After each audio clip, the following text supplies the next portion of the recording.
তোমরা অনেকে জিজ্ঞেস করতেছো, আপু তুমি মিনি ব্লগ কেন শেয়ার করতেছো না বা আমাদের নাম নিতে আসছো না কেন? আমরা এত কমেন্ট করি। চলো তোমাদের আর অপেক্ষা করতে হবে না, তোমাদের নামগুলো বলতেছি এবং মিনি ব্লগও শেয়ার করতেছি।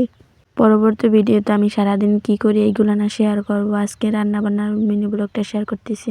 আসসালামু আলাইকুম, সবার কি অবস্থা, কেমন আছো? আশা করি অনেক ভালো আছো। আজ রান্না করবো দেশি কই মাছ ভুনা, তার সাথে ছিল ফুলকপি। এই তো দেশি কই মাছগুলো সুন্দর করে হলুদ মরিচ লবণ মাখিয়ে তারপরে এই তো সুন্দর করে ভেজে নিচ্ছি।